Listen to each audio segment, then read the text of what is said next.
الحمدللہ رب العالمین والصلاة والسلام علی سید المرسلین اما بعد فاعوذ باللہ من الشیطان الرجیم بسم اللہ الرحمن الرحیم.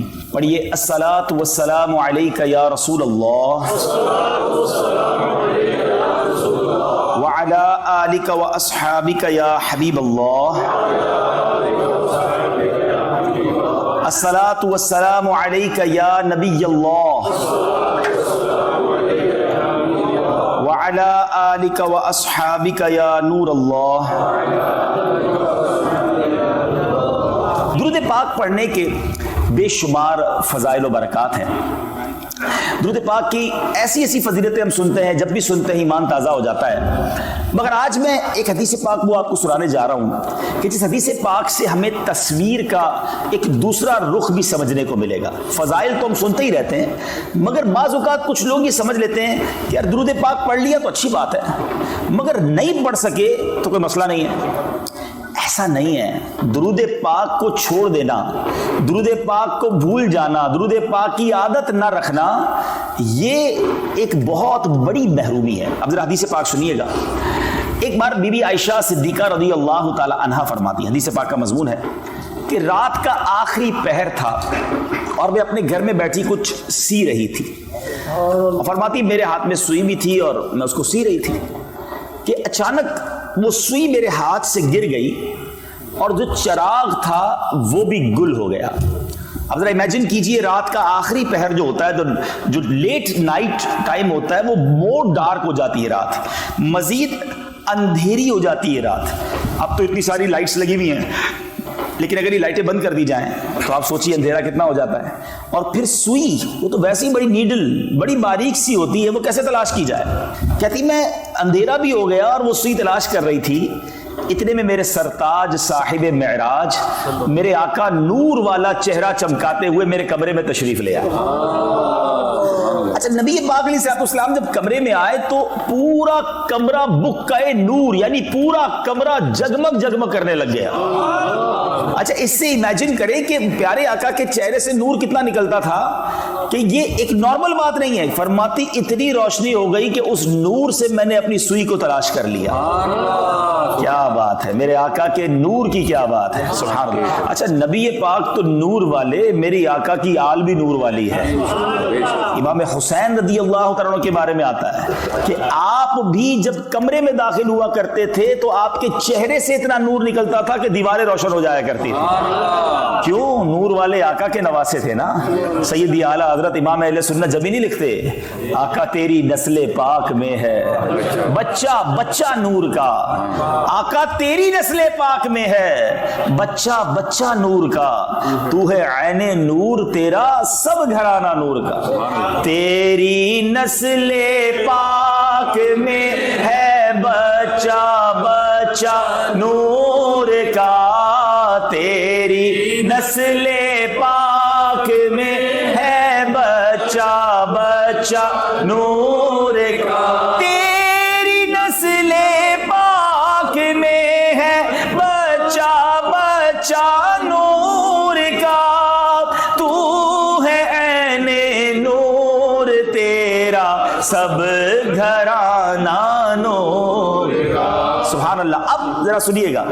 اب بی بی عائشہ صدیقہ رضی اللہ تعالی عنہا نے جب وہ نور والا مبارک پیارا چہرہ دیکھا تو آقا سے عرض کی حضور آپ کتنے خوبصورت ہیں، آپ کا چہرہ کتنا نورانی ہے. اب نبی پاک علیہ الصلوۃ والسلام نے جو فرمایا نا وہ سمجھنے والی بات ہے. آقا فرماتے جس کا مضمون ہے ہلاکت ہے اس شخص کے لیے جو قیامت کے دن بھی میرا یہ چہرہ نہیں دیکھ سکے گا. سمجھدار لوگ بیٹھے ہیں. آن دا ڈے آف ججمنٹ، قیامت کے دن نبی پاک کا چہرہ نہ دیکھ سکنا یہ کوئی چھوٹی محرومی نہیں ہے. ذرا سوچئے نا، ہماری بخشش کروانی کس نے، ہم نے شفاعت لینی کس سے ہے. پیاس لگے گی تو جام کوثر ہم نے کس کے دربار سے لینا ہے، ہمیں پل صراط سے پار لگانا کس نے ہے. ہر جگہ تو نبی پاک نے کام آنا ہے، لیکن وہ بد نصیب جو قیامت کے دن پیارے آقا کا چہرہ ہی نہ دیکھ سکے گا تو وہ تو گیا نا، مارا گیا. تو بی بی عائشہ عرض کرتی حضور وہ کون ہوگا کہ جو آپ کا قیامت کے دن چہرہ بھی نہیں دیکھ سکے گا. تو پیارے آقا علیہ الصلوۃ والسلام نے فرمایا بخیل ہے وہ شخص